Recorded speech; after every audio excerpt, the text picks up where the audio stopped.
soal dakwah tadi ke lokalisasi. Lokalisasi, katakanlah. iya betul. Nah, itu kenapa Bu Nyai bisa kemudian kepikiran untuk ke sana? Karena dekat rumah saya. Ada satu wanita ya Habib, kita waktu di sel tahanan wanita itu pernah ketika saya ajak untuk istighfar, untuk apa, dia menolak keras. Karena?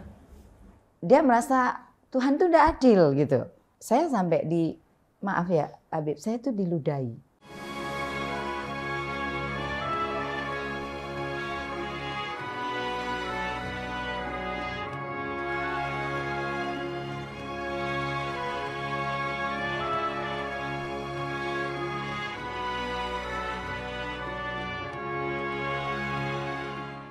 Assalamualaikum Bu Nyai Tan. Waalaikumsalam warahmatullahi wabarakatuh. Alhamdulillah baik Habib, sehat. Alhamdulillah. Bu Nyai Tan Mei Hua namanya. Iya, betul.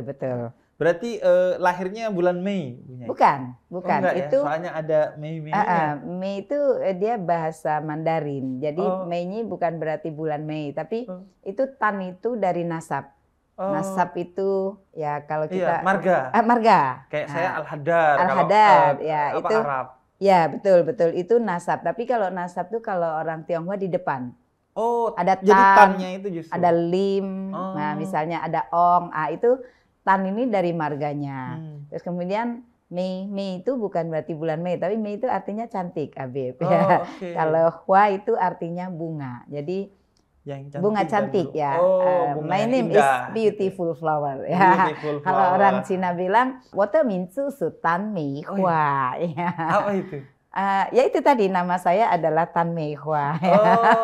Itu bahasa Mandarinnya. Iya betul. Pernah ceramah pakai bahasa Mandarin? Iya, ketika kita di Taiwan itu kita pakai bahasa sana.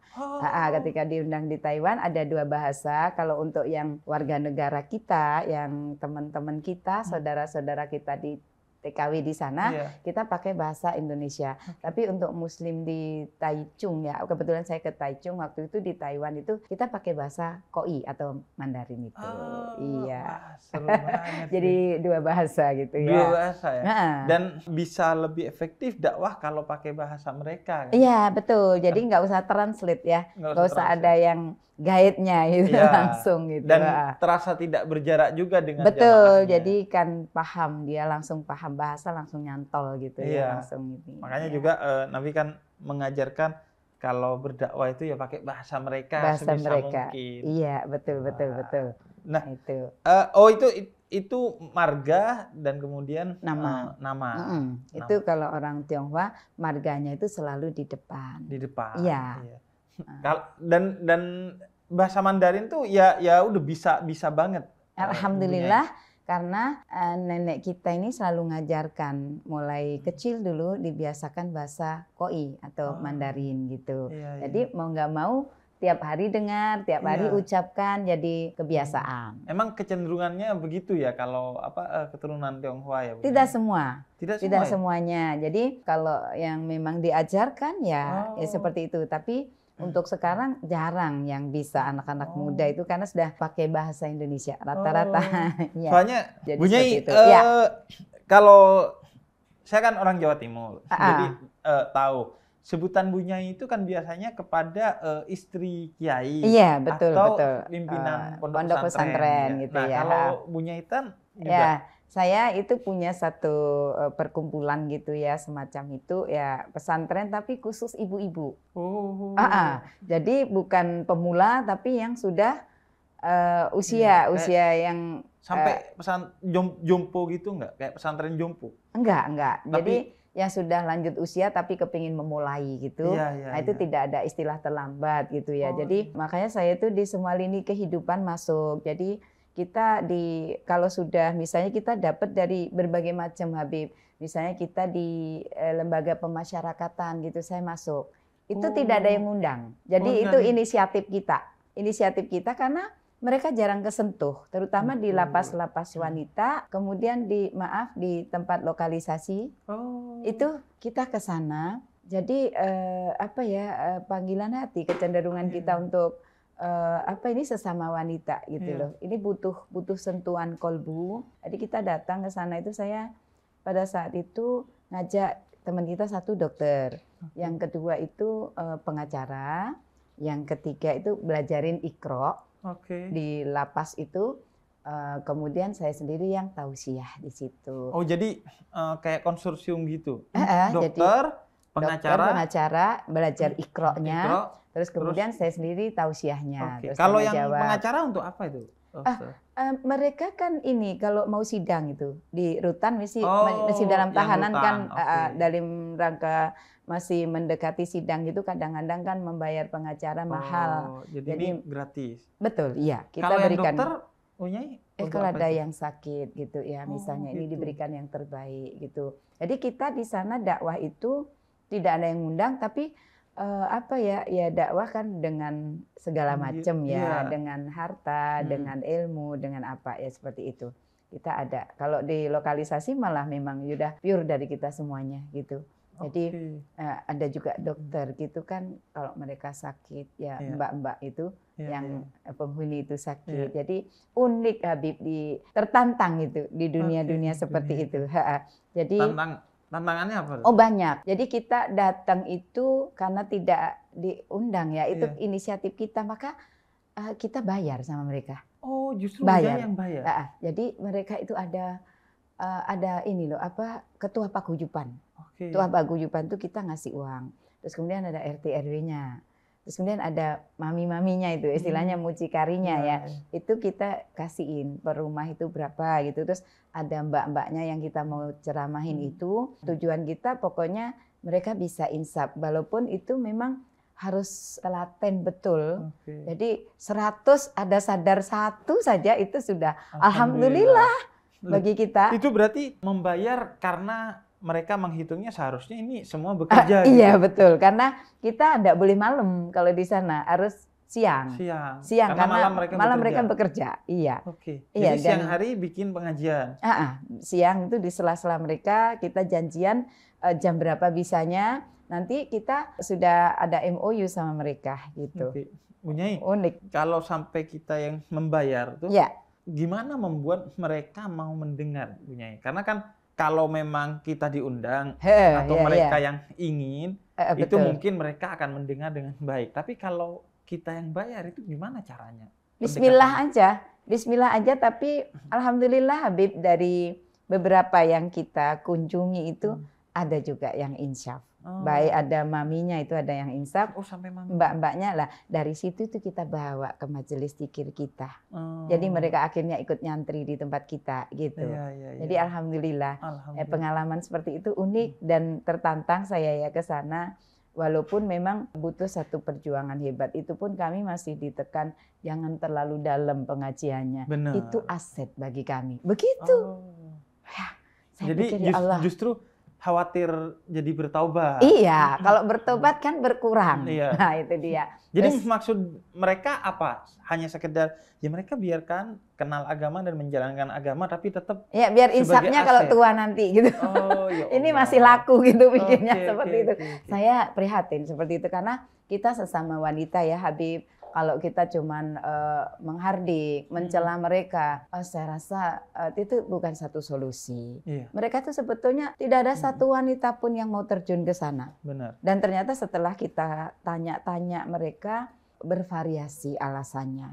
Dia sampai terjerumus ke situ. Itu yang membuat kami tertantang, kadang-kadang sebagai sesama wanita ya kasihan gitu. Dan alhamdulillah sampai detik ini mereka bisa istiqomah. Dan kalau ke sana tadi kayak dokter itu ikut juga nggak? Iya, kadang bisa ikut, kadang nggak. Nah ini menariknya bagi saya punya. Jadi bahwa dakwah itu kan bukan hanya mengajak dengan ceramah-ceramah agama kan, tapi memberikan solusi bagi mereka atas masalah-masalah mereka yang dengan begitu akhirnya mereka bisa keluar tuh dari dunia-dunia yang begitu. Ya dengan kita terjun kan kita tahu, kita melumpur betul itu Habib. Jadi tahu permasalahan mereka, penyebabnya apa, kemudian sampai mereka dukanya ya memang satu sisi dia terima uang dengan cara seperti itu, tapi satu sisi mereka resikonya juga luar biasa, penyakit. Itu berapa kali kita membantu mereka untuk berobat dari berbagai resiko penyakit kelamin itu yang saya tahu di depan saya, jadi betul-betul mengerikan. Dan mereka kalau sudah kena penyakit seperti itu kasihan sekali gitu. Itu resikonya dari pekerjaan mereka. Ada dulu pernah saya tertantang ke masuk dunia mereka pada saat saya ceramah di sana. Ketika saya baca ayat suci, itu ada satu yang menirukan. Setiap kali saya baca ayat suci, dia menirukan. Terus saya tanya selesai ceramah, saya lihat tadi Mbak, ketika saya baca ayat suci, bisa menirukan. Asalnya dari mana? Sekolah di mana? Ternyata yang membuat saya kaget, tertegun, ya sekolah di Aliyah. Tapi karena, ya sekali lagi, alasan ekonomi, faktor ekonomi yang memang menjepit dia, akhirnya dia terjerumus ke situ. Sulit Habib untuk keluar itu. Karena ketika dia datang kan dia tidak bawa apa-apa. Nah, pada saat tidak bawa apa-apa kan mereka ditampung.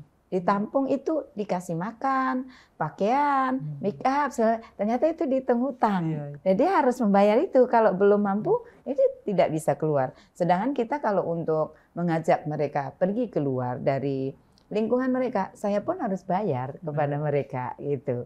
Ya itu, makanya saya melihat ini satu dakwah yang tepat gitu, karena bahwa kan kita diajarkan kalau kepada orang yang sedang kelaparan, tugas pertama dan utama kita adalah memberi makan terlebih dahulu. Betul, jangan orang masih kelaparan kemudian kita ngomongin tentang ketuhanan, tidak bakal nyaut gitu ya. Jadi apa yang dilakukan Bu Nyai dengan bawa dokter dan lain sebagainya, sehingga ketika masalahnya mereka selesai, perkara kemudian mereka mau diajak tobat menjadi mudah. Itu betul terjadi Habib. Jadi gini, kita di Tulungagung itu kan dulu saya tinggal di Tulungagung.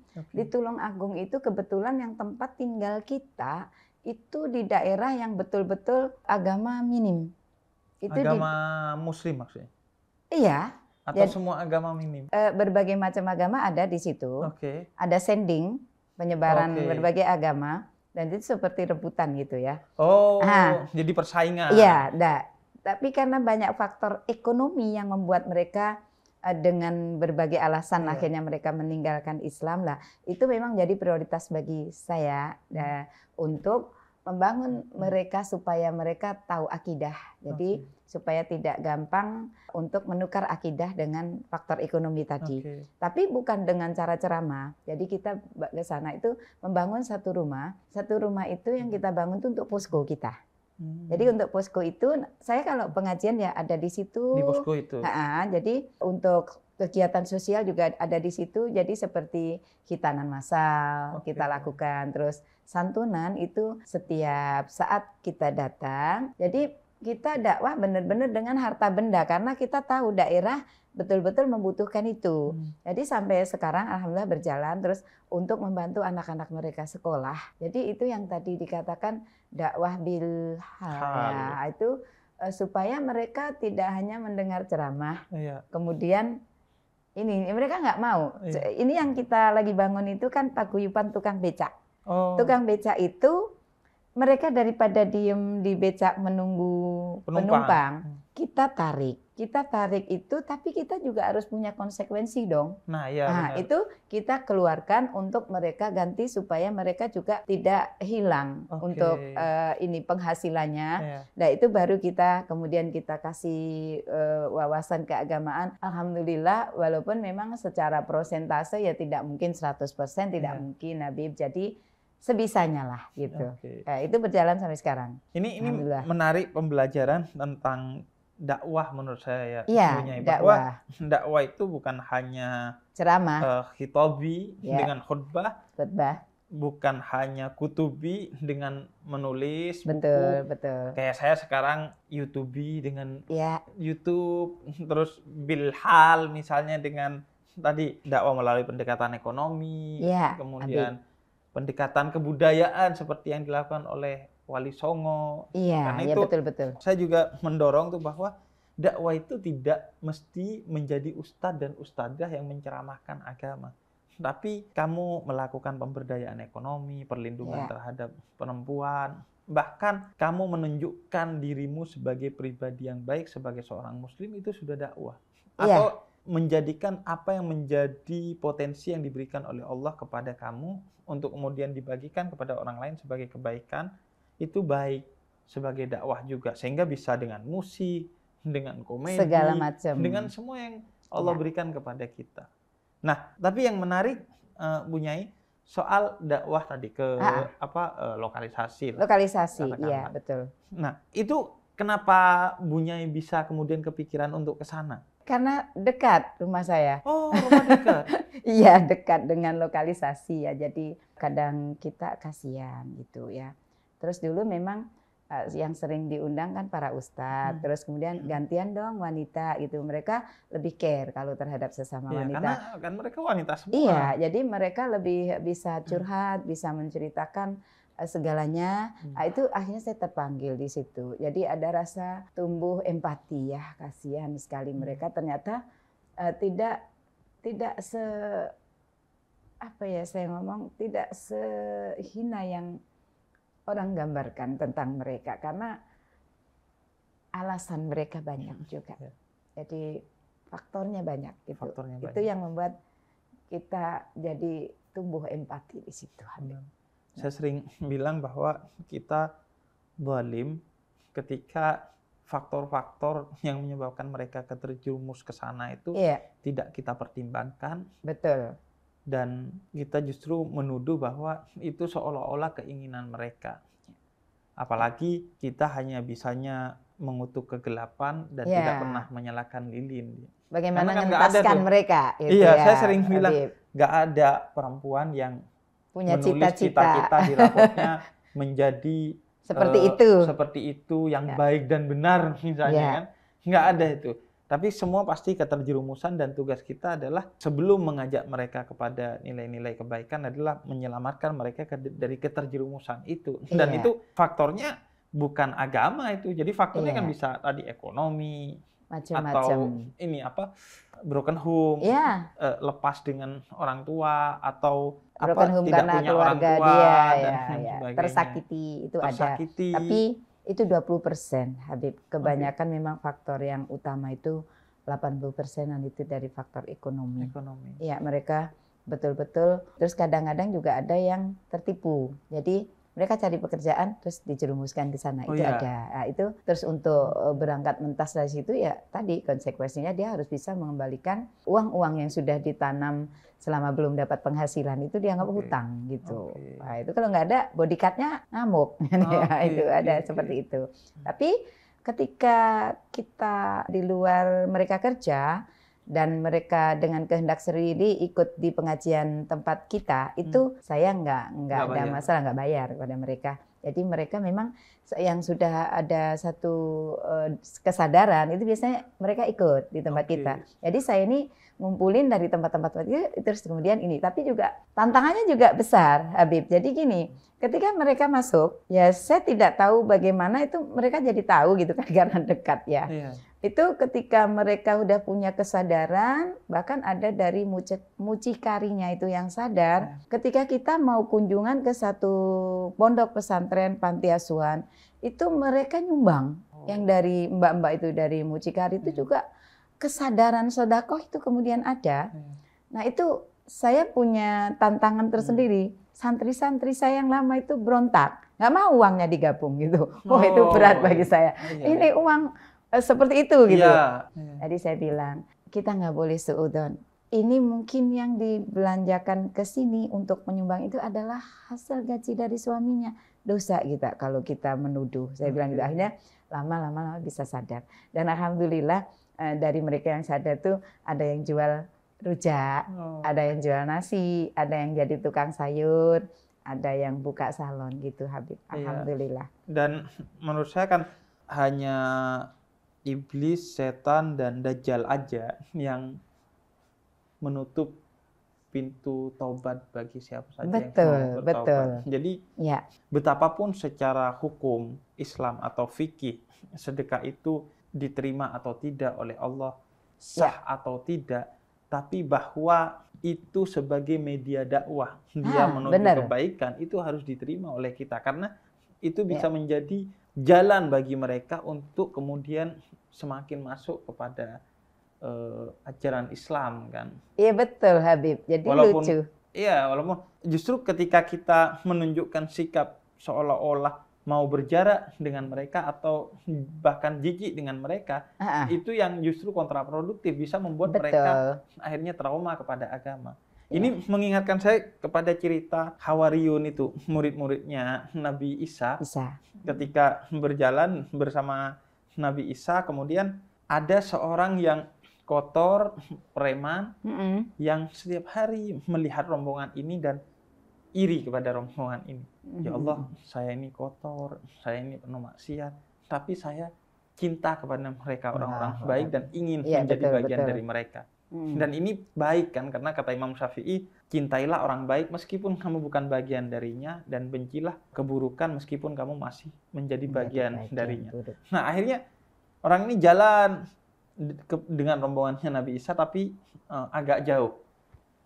Dan ketika orang ini udah gak kerasa mendekat, sadar dia menjauh lagi, karena dia nggak ngerasa pantas dengan minder ya. Ini Dan di sisi lain, Hawariyun, murid-muridnya Nabi Isa, pengikut Nabi Isa, ketika orang ini nggak kerasa udah mulai mendekat, mereka bergegas menjauh. Karena mereka ngerasa, saya nggak pantas nih jalan deket-deket, apalagi sejajar dengan orang nggak level gitu. Nggak level. Dan akhirnya Allah tegur mereka bahwa, wahai Isa, sesungguhnya murid-muridmu yang jijik kepada orang yang penuh maksiat itu, sesungguhnya aku hapus semua kebaikan yang telah dia lakukan, dan orang itu yang awalnya penuh maksiat, aku hapus semua dosanya karena kerendahan hatinya.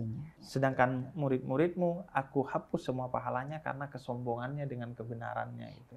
Nah, itu yang saya jadi teringat ke sana, Bu Nyai gitu. Ya, alhamdulillah. Nah, Bu Nyai, kemudian ketika masuk dengan mereka gitu, gimana ininya, suka dukanya gitu, kisah-kisah dalam perjuangan dakwah kepada mereka? Ya banyak ya, salah satu yaitu tadi ya. Terus kemudian dari sekian itu tingkat kesadarannya memang prosentasenya kecil. Kalau di LP itu lebih besar. Kalau di lembaga rutan ya, rutan rumah tahanan atau di LP itu lebih besar karena mereka lagi tertimpa musibah kan. Tapi kalau di daerah lokalisasi, mereka setiap hari sudah hingar-bingar dengan satu seperti pekerjaan seperti itu, terus dengan berbagai tempat maksiat, musik-musik yang seperti itu. Jadi mereka melupakan kesedihan memang ini, walaupun ini, tapi jadi tingkat kesadarannya memang lebih kecil secara prosentase. Tapi baik di lokalisasi ataupun di lembaga pemasyarakatan, kalau mereka sudah ada titik insaf, oh itu luar biasa, Habib. Istiqomah loh mereka. Dan mereka secara kualitas itu bagus gitu. Karena mereka sudah melalui titik rendah ya. Jadi ketika mereka taubat itu Allahu Akbar. Jadi lebih betul-betul ini insaf disertai dengan satu hijrahnya. Beliau itu bagus. Dan sampai sekarang alhamdulillah. Karena itu dari hasil pencarian dan kesadaran kan. Karena kita beragama, kayak saya lahir emang sudah muslim.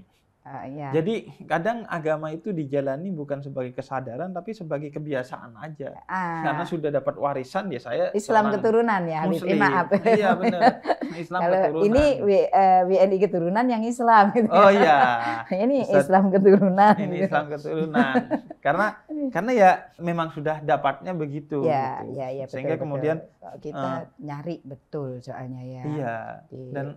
Dan lagian kalau saya kayak, wah gimana ini kalau bukan Islam, kayak nggak pantas, Habib kok bukan Islam gitu.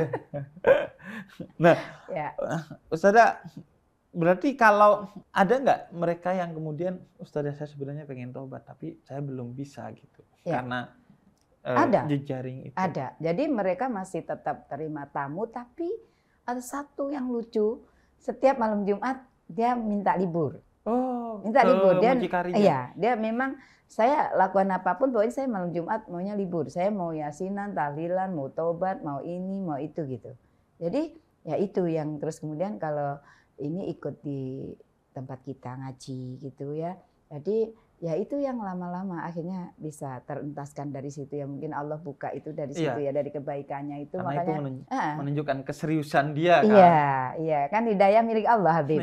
Dan ketika dia serius pasti Allah carikan jalan yang tasib dari tempat yang tidak terduga-duga. Iya betul. Jadi itu rezeki beliau ya. Jadi alhamdulillah paling tidak saya ikut merasakan bahagia karena dengan mereka terentaskan dari situ, terus kemudian tidak bermaksiat lagi, itu ada satu kepuasan batin yang betul-betul satu Allah buka itu sudah senang kita.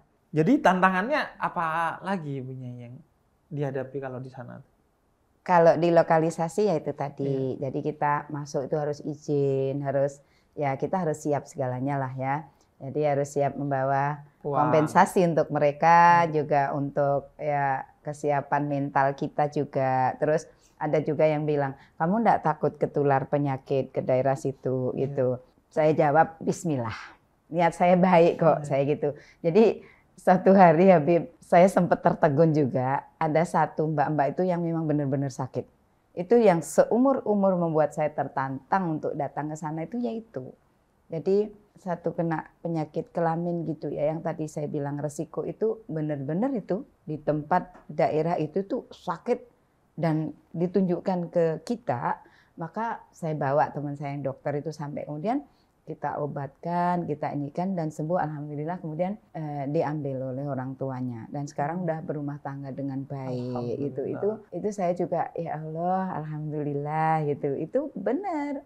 Jadi Habib, mereka tuh sebetulnya dalam hati juga kepingin bersih, kepingin hidup normal seperti orang lain. Cuman cara memulainya bagaimana ya gitu. Gitu. Belum ada kesempatan karena kalau yang bayar itu berarti dari Bunyai sendiri. Kantong kita pribadi. Atau sudah ada kayak Bunyai bikin yayasan yang ngumpulin donasi untuk kemudian dakwah. Habib, jadi kita subsidi silang lah saya dapat dari yang lain ya, sebagian untuk dana di situ, pos-pos tertentu gitu. Kalau di Tulungagung itu khusus memang paguyuban tukang beca. Jadi di sana benar-benar murni faktor ekonomi pure gitu, faktor ekonomi banyak. Tapi dari mereka itu setelah mereka sadar, mereka mau sholat, itu sudah hadiah terindah dalam hidup kita. Mereka mau bentuk grup sholawatan. Wah itu benar-benar hati ini Habib ada rasa plong gitu ya. Terus kalau dari situ kita bisa ambil secara rutin santunan tiap bulan. Tiap bulan yang mereka butuhkan apa dari yang benar-benar yang tidak mampu, supaya mereka tidak sampai akidahnya itu gampang tergoyahkan. Itu tujuan kita. Jadi kita prioritaskan di daerah Tulungagung itu, kebetulan saya tinggal itu Habib di daerah Abangan. Maksudnya Abangan tuh yang benar-benar agamanya minim. Daerah Abangan istilahnya kalau orang agamis itu hijau gitu kan. Kalau itu Abangan tuh benar-benar awam gitu ya. Di situ juga berbagai pemeluk agama yang ada. Jadi mereka itu harus benar-benar pelan-pelan gitu untuk ininya. Jadi supaya enggak frontal. Jadi mereka harus melihat bahwa Islam itu seperti ini loh. Islam itu indahnya seperti ini, dan ketika kita mau seperti itu sampai sekarang, kalau itu tidak bisa putus Habib, karena dulu saya pernah tinggal di sana dan ketika kita ada seperti itu, membangunnya di sana itu seperti ini caranya gitu.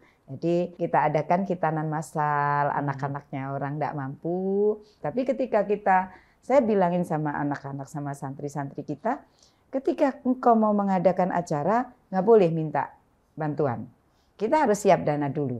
Jadi kita siap dana, jalan. Kalau toh misalnya nanti ada yang nyumbang ya nggak apa-apa. Kalau nggak ada, kita tetap harus jalan dulu. Dan kita sudah ada anggaran dana. Kalau kita mengadakan acara itu pasti Habib. Kita sudah ada dana yang untuk dialokasikan ke situ. Jadi saya biasanya anggarkan. Nah kebetulan akhirnya kita, karena saya kesibukan terus ya, akhirnya kita satu keluarga itu membentuk satu yayasan. Yayasan Az-Zahra namanya. Az-Zahra itu. Nah, dari situ kalau ada kegiatan, jadi semuanya sekarang ada yang nangani. Tapi kebanyakan juga keluarga sendiri. Keluarga sendiri. Gitu. Iya. Nah, kalau yang ke lembaga pemasyarakatan tuh itu lembaga pemasyarakatan perempuan. Iya, yang wanita. Kalau yang laki-laki belum. Belum Habib. Saya juga belum ke sana. Jadi masih wanita. Karena saya kan wanita ya. Dan itu apa biasanya? Maksudnya yang mereka tanyakan atau butuhkan dari dakwah Ustazah?